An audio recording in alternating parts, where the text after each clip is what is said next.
Rubix, le podcast qui vous dit tout sur nous. Bienvenue à tous dans ce nouvel épisode de l'Esprit Rubix, dédié cette fois-ci au centre d'expertise Rubix.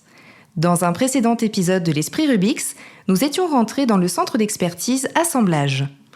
Aujourd'hui, nous sommes avec Frédéric Waterloo, directeur d'exploitation du centre d'expertise Système. Bonjour Frédéric, je suis ravie d'être avec vous pour parler des expertises techniques, des compétences rares que vous mobilisez et surtout de la valeur ajoutée qu'apporte le centre d'expertise aux clients Rubix. Bonjour Camille, je suis ravi d'être ici également. Alors avant de plonger dans les détails, pouvez-vous déjà m'expliquer en quoi consiste le métier des systèmes ? Quels sont les principaux domaines d'expertise de ce secteur ? Alors le centre d'expertise système, c'est le concours de 3 lignes de produits. La ligne de produits hydrauliques où on va retrouver systématiquement le négoce, mais principalement les prestations de maintenance hydraulique, donc maintenance préventive, curative, la réparation de composants hydrauliques et puis la formation. L'autre ligne de produits, c'est la détection, où on va retrouver l'ensemble des capteurs, qui soient intelligents, basiques, de sécurité. Et la ligne de produits aluminium, qui est une vraie particularité.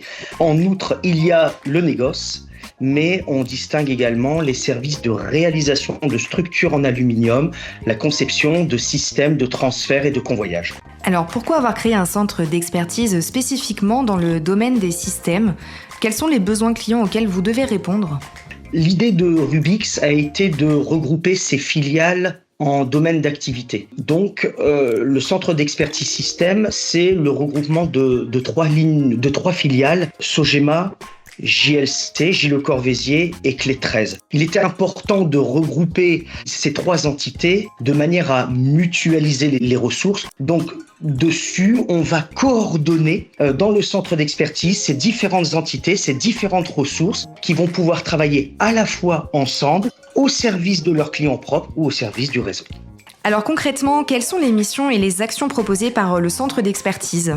Chaque filiale du centre d'expertise a ses propres clients. Le but est de répondre à son besoin. C'est un besoin technique, donc on engage des collaborateurs pour pouvoir intervenir chez le client, comprendre son besoin et une fois que le besoin est compris, intervenir pour faire des relevés. S'il y a de la conception, s'il y a de la maintenance, on engagera les équipes dédiées à la prestation voulue par le client.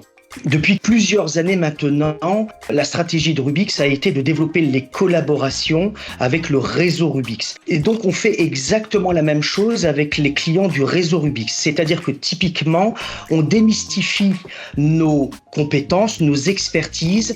On réalise des tournées communes entre les commerciaux du réseau Rubix et les commerciaux de chaque entité. Et on va chez le client pour comprendre son besoin, identifier, mettre en route les équipes pour pouvoir de la même manière faire les relevés, faire la conception ou faire la prestation dédiée aux besoins du client. Alors, vous le disiez, le centre est structuré en 3 filiales, représentant une centaine de collaborateurs. Mais comment fonctionne le centre ? Le centre d'expertise, c'est encore 3 filiales distinctes et autonomes. Donc, on va retrouver forcément les services de production.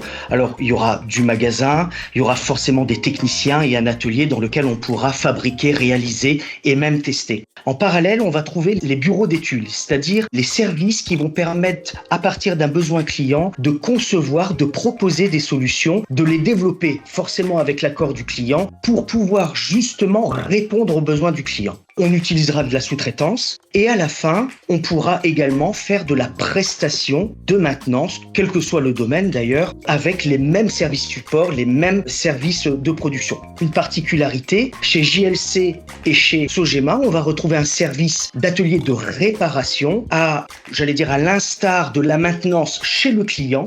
Le service réparation sédentaire va faire de la réparation des composants unitaires dans l'atelier, c'est-à-dire expertise, remontage, réparation, test et validation. Alors, le centre change le quotidien des clients, mais également des collaborateurs, notamment en termes de partage d'expérience, par exemple ? Oui, tout à fait. Alors, ce qui est très intéressant, c'est dans la mutualisation des ressources.